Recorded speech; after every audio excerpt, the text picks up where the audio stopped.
welcome to the CrafteeManatee. Today I'm going to be showing you how to choose which crochet hook to use for your amigurumi projects. I asked over on Rippler what people wish they knew before they started crocheting amigurumi projects, and this was one of the recommended topics. So I'm going to explain the difference between using different crochet hooks for your amigurumi projects. As you can see, there are some noticeable differences between each of these balls. The main one is the size. So as the hook size got larger, so did the ball. So this middle one here is our mid-size ball, and it was worked in the recommended hook for the yarn I used. And when I sized up, that ball got noticeably larger, and when I sized down, it got noticeably smaller. So you do want to keep this in mind if you're working a pattern and it calls for a specific hook size.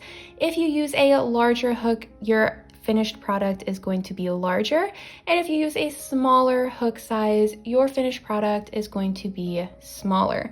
This might not matter too much. It shouldn't change the proportions overall if you use the same hook size throughout, but you do want to keep that in mind so that you have an expectation of how big your finished product is going to be.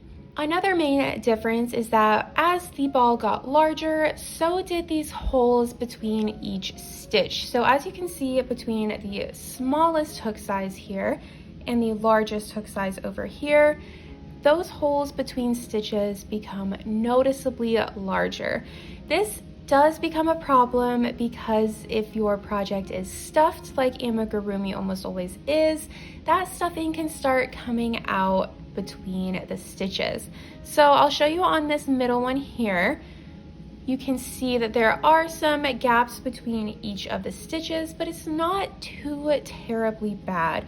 You can start to see some stuffing between the stitches, but it's not too extreme. So this is a decent option that it would keep all of that stuffing in.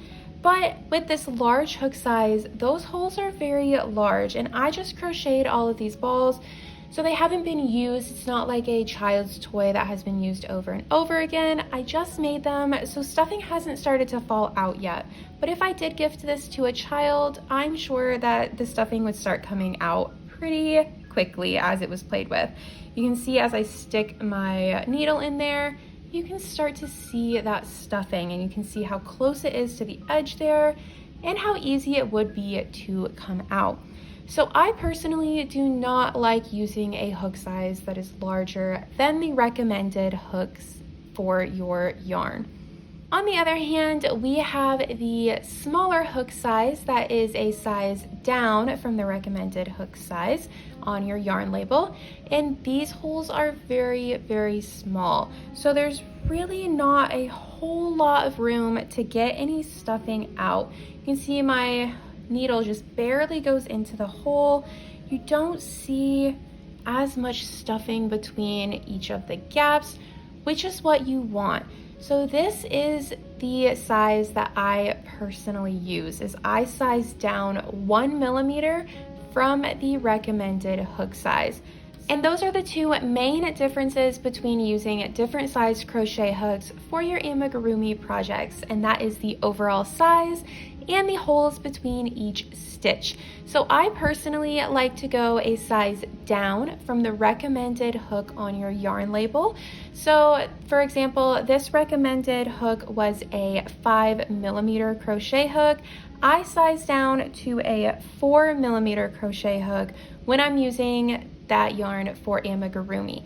When I'm using that yarn for any other project, I do follow that yarn label because it's not as important to get really, really tight stitches on something like, say, a scarf or a sweater or really anything other than amigurumi. So personally, for amigurumi projects, the smaller hook size wins for me. Thanks for watching today's video. I hope you enjoyed learning how to decide which size hook to use for your amigurumi projects. Thank you to everyone over on Rippler who suggested this as part of my amigurumi basics series. If you liked today's video, make sure to like it and subscribe to the channel for more videos like this. You can also find me on Instagram at the CrafteeManatee, and you can find all of my patterns on Ravelry, Rippler, and Etsy. Thanks for watching! Bye!